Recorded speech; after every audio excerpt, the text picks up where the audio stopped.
Capítulo 13. Da arte de semear discórdia. Sun Tzu diz: se, tendo recrutado um exército de 100.000 homens, deve conduzi-la muito longe, é preciso contar que, dentro e fora, haverá comoção e rumor. As cidades e as aldeias, de onde saíram os homens que compõem tuas tropas, os lugarejos e os campos, dos quais terá tirado as provisões e todos os suprimentos, o vai-vem de pessoas no caminho, tudo isso só poderia acontecer ao preço do desalento de muitas famílias, do abandono de muitas terras e muitas despesas para o Estado. Milhares de famílias, subitamente privadas de arrimo, se encontram sem condições de se dedicar a seus trabalhos cotidianos. As terras, desprovidas dos braços que as cultivavam, diminuem, proporcionalmente aos cuidados recusados, a quantidade e a qualidade de seus frutos.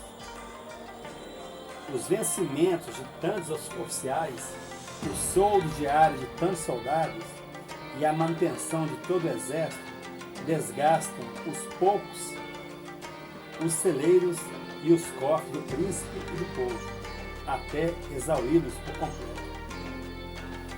Observar os inimigos ou travar a guerra durante anos consecutivos não significa amar o povo.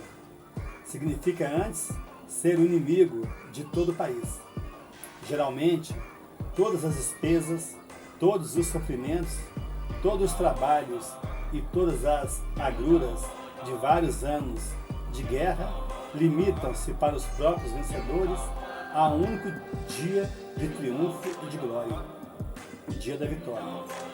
Utilizar-se para vencer de cercos e batalhas significa que tanto o soberano quanto o general ignoram seu dever. Um não sabe governar e o outro não sabe servir o Estado.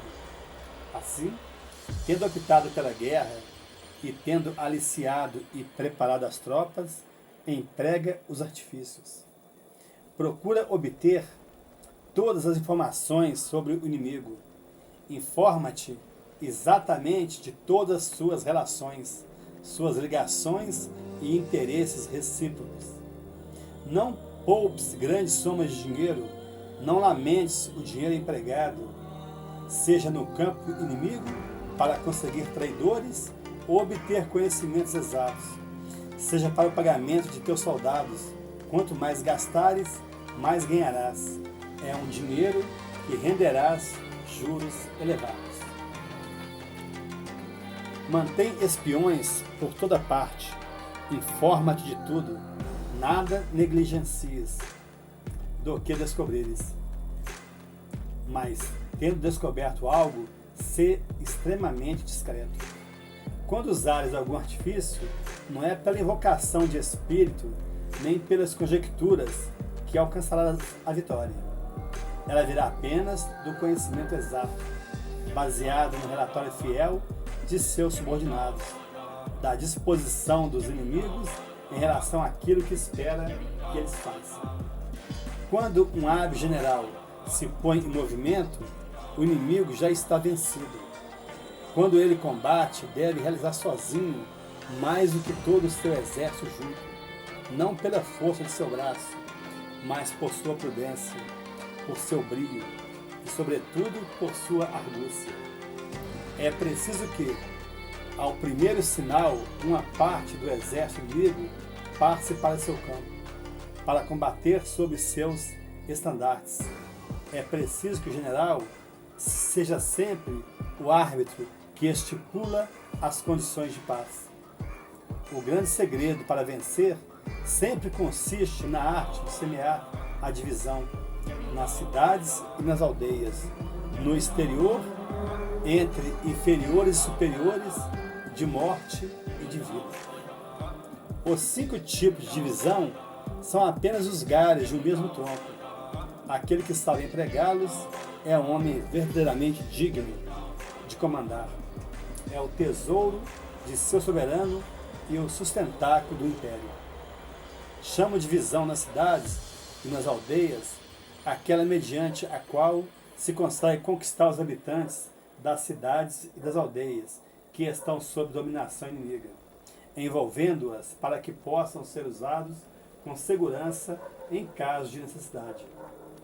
Chamo de visão exterior aquela mediante a qual se consegue aliciar oficiais que servem ao exército inimigo. Pela divisão entre inferiores e superiores, entendo a que nos coloca em condições de aproveitar a dissensão que semeamos entre os aliados, entre as diferentes guarnições ou entre oficiais dos diversos escalões do exército inimigo. A divisão de morte é aquela pela qual, após dar falsos avisos sobre o estado de nossas forças, espalhamos rumores tendenciosos, inclusive na corte do soberano inimigo, o qual, acreditando na veracidade dos boatos, toma atitudes condizentes com as falsas informações recebidas. A divisão de vida é aquela mediante a qual se distribui dinheiro em abundância para todos os desertores do campo inimigo. Se souberes infiltrar traidores nas cidades e nos vilarejos inimigos, em breve terás ali muitas pessoas inteiramente devotadas. Conhecerás por seu intermédio as disposições da maioria em relação a ti. Esses traidores sugerirão a maneira e os meios que devem empregar para conquistar seus mais temíveis compatriotas. E quando chegar o momento de efetuar o cerco, poderás vencer sem dar o assalto, sem desferir nenhum golpe, sem desembainhar a espada. Se os oficiais inimigos estão em constante desacordo, se desconfianças mútuas, inveja, interesses pessoais os mantêm divididos, poderás facilmente cooptar uma parte deles. Por mais virtuosos e mais devotados a seus soberanos, a promessa de vingança, de riqueza ou de postos eminentes bastará para lhes atiçar a cobiça. E quando esta estiver acesa em seus corações, tudo farão para satisfazê-la. Se os diferentes destacamentos do exército inimigo não se apoiam mutualmente, se perdem tempo em se vigiar uns dos outros, se procuram se prejudicar, será fácil manter o desentendimento e fomentar divisão. Se eles se destruirão aos poucos, sem que nenhum deles se tome abertamente teu partido, todos servirão involuntariamente a revelia. Se tiveres espalhado boatos falsos junto à corte ou ao conselho do príncipe inimigo, dando a entender que detens informações errôneas sobre eles, se tiveres disseminado suspeita a respeito da lealdade dos súditos mais fiéis ao príncipe, em breve verá entre os inimigos a desconfiança tomou o lugar da confiança, as recompensas substituirão o castigo e vice-versa, e os mais leves indícios serão considerados provas convincentes, passíveis de levar à morte qualquer suspeito. Então, os melhores oficiais, os ministros mais esclarecidos, desanimarão, seu zelo diminuirá, e vendo-se sem esperança de melhor sorte, se refugiarão sob tuas bandeiras, para se livrar dos temores que os angustiavam em permanência, e também para salvar a terra. Teus pais, teus aliados, os seus amigos serão acusados, perseguidos, condenados à morte. As conspirações se formarão, a ambição vicejará. Só haverás perfídias, execuções, desordens e revolta generalizadas. O que estás esperando para se apoderar de um reino cujos habitantes já te consideram como Senhor? Se recompensares aqueles que passaram para teu campo, para se livrarem dos justos temores que os agitavam em permanência e para salvarem a vida, se lhes derem emprego, seus pais, aliados e amigos serão outros súditos que conquistarás para teu príncipe.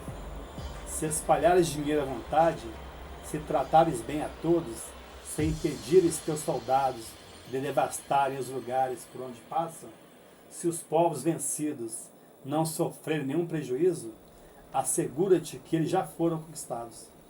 E a tua boa reputação atrairá mais súditos para seu soberano e mais cidades para seu domínio do que as mais brilhantes vitórias. Sê vigilante e esclarecido, mostra no interior segurança, simplicidade e impassividade. Fica sempre sob aviso, embora aparentes serenidade, desconfia de tudo. Apesar de pareceres confiantes, sê extremamente secreto. Embora pareças fazer tudo a descoberto, mantém espiões em toda parte. Em vez de palavra, emprega sinais. Vê pela boca, fala pelos olhos. Isso não é fácil, é muito difícil. Às vezes, a gente se engana quando acredita enganar os outros. Só um homem de boa prudência consumada, um homem extremamente esclarecido, um sábio de primeira linha, pode usar adequadamente e com sucesso o artifício das divisões. Se não fores tal homem, deves renunciar. O uso que farás das divisões se voltará contra ti. Após teres engendrado tal projeto, se ficares sabendo que teu segredo vazou, condena à morte sem remissão tanto os que divulgaram quanto os que tiveram acesso a ele. Esses últimos são inocentes, mas poderiam tornar-se culpados. A morte dos envolvidos salvará a vida de milhares de homens e assegurará a fidelidade de maior número ainda. Pune severamente, recompensa com prodigabilidade, multiplica os espiões, espalha-os por toda parte. No próprio palácio do inimigo, nos aposentos de seus ministros, sob a tenda de seus generais, mantém uma lista dos principais oficiais que estão a teu serviço, conhece seus nomes, sobrenomes, nome de seus filhos, seus parentes, seus amigos e seus servos. Que nada se passe na casa deles sem que estejas informado. Manterás espiões por toda parte. Deves supor que o inimigo fará o mesmo. Se chega a descobri-las, evita condená-las à morte. Seus dias devem ser infinitamente piedosos. Os espiões dos inimigos servirão eficazmente. Se controlares suas próprias atitudes, tuas palavras e tuas ações, assim eles só darão pistas falsas para seus mandatários. Enfim, um bom general deve tirar partido de tudo. Nada deve surpreendê-lo, aconteça o que acontecer. Mas, acima de tudo, deve colocar em prática os 5 tipos de divisão. Nada é impossível a quem lança a mão do artifício da divisão. Defender os estados de seu soberano, ampliá-las, realizar diariamente novas conquistas, exterminar inimigos, fundar até mesmo novas dinastias, isto tudo pode ser feito de dissensões semeadas adequadamente. Este foi o primeiro caminho que permitiu o advento das dinastias Yin e Sheu, onde tarântulas contribuíram para a sua evasão. Que livro faz apologia desses grandes ministros? A história chamou-os alguma vez de traidores da pátria ou considerou-os como rebeldes e seus soberanos? Somente um príncipe esclarecido e um general digno podem aliciar os espíritos mais penetrantes e realizar feitos notáveis. Um exército sem agentes secretos é um homem cego e surdo.